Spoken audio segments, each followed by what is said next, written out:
No matter how good you are at picking stocks, if you don't know all the Byzantine rules about what kind of accounts to keep your money in, or how to manage your personal finances, or how to get the most bang for your buck when it comes to major lifetime expenses, then you could be missing out on some terrific gains or costing yourself a fortune in all sorts of hidden fees.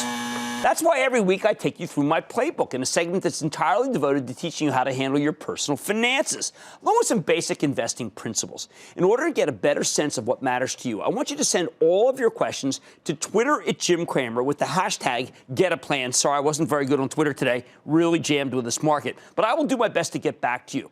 And while we're at it, it's always worth checking yourmoney.cnbc.com. Got terrific financial advice there. I admit this kind of stuff isn't as fun as picking stocks, although on a down day like today, it's not so bad. Over the course of your lifetime, though, it really could help you to build up more wealth than a couple of great stock picks can. And the simple truth is that I don't want you leaving that money on the table just because nobody could be bothered to explain, say, the finer points of retirement investing vehicles. With that in mind, here's a question from Mitch, who asks, and I quote, traditional or Roth 401k for grad starting full-time job in 28% tax bracket. Wary of potential tax climate when I'm 65. Boy, that was a good use of Twitter Spaces. Now, I know I've talked endlessly about the benefits of using an individual retirement account, or IRA for short, and a 401k plan to invest for retirement. I've had them both. And I don't want to beat a dead horse here.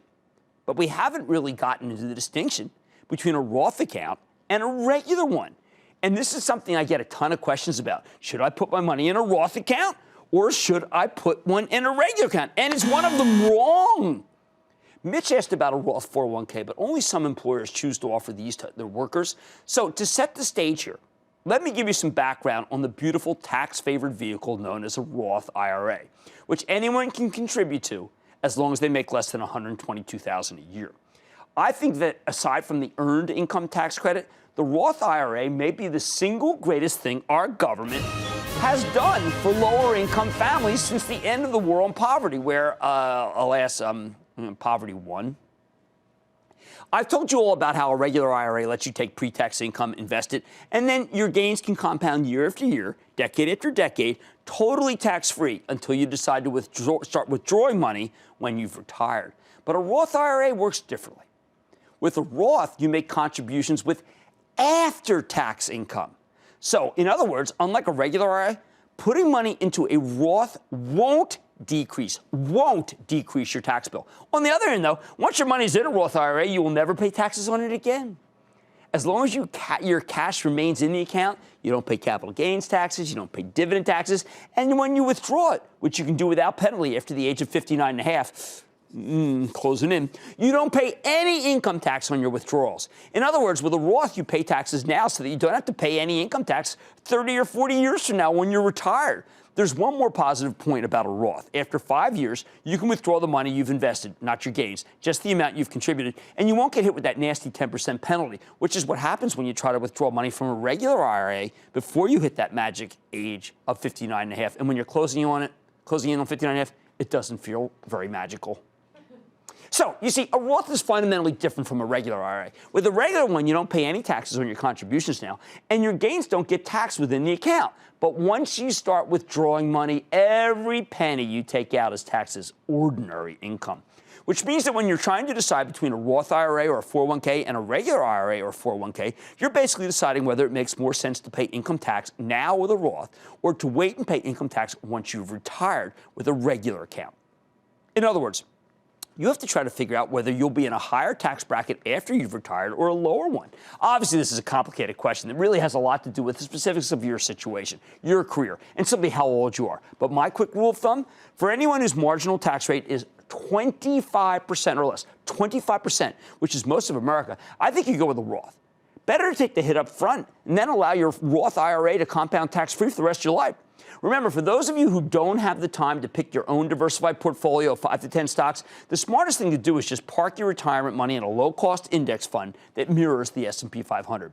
As you get older, you can add some bonds, but really, until you're actually retired, stocks should make up the majority of your retirement investments. I know I've said this before, but I'll keep repeating it until they take me off the air because it's so necessary, yet so contrary to the conventional wisdom. All my books say it. If you don't understand, I got a much longer explanation. Back to Mitch's question and the idea of a Roth 401k. This works just like a Roth IRA, meaning you make contributions with after-tax income, and then you never pay taxes on that money again, except because it's a 401k plan, has a much higher contribution limit, $17,500 per year versus $5,500 for an IRA. And there's one other big difference. You can't take advantage of a Roth IRA if you make more than $122,000 a year single or $179,000 if you're married and filing jointly. A Roth 401k, though, doesn't have any kind of income cap. No matter how much you make, you can take advantage of one of these as long as your employer decides to give you the option. Now, Mitch says his marginal tax rate is 28%. That's the point where I'd say go with a regular IRA and a regular 401k, because they let you make contributions with pre-tax dollars, so the higher your current tax rate is, the more valuable you'll find a non-Roth IRA or 401k. But he also says he's worried about where tax rates will be when he retires, say 40 years from now.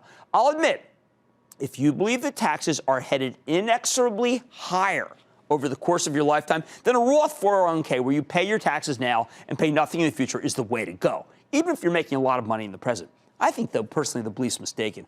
For those of you young people who only became politically conscious under the Obama administration, it may seem like there's no way to stop the tide of higher taxes. But history says differently. And I believe we can close the deficit without substantially raising taxes. My view, not political, mathematical. At the end of the day, though, this is both beyond our control and beyond our ability to predict. So here's the bottom line. The lower your present income, then the lower your taxes. A Roth 401k or Roth IRA lets you pay those low tax rates and never worry about taxes again for your retirement money. So the less you make, the more likely it is that a Roth is for you. It's that simple. And when you're saving for retirement, don't worry about what could go catastrophically wrong 30 or 40 years in the future. Just worry about making the best choices right now. Don't move. Lightning round is next.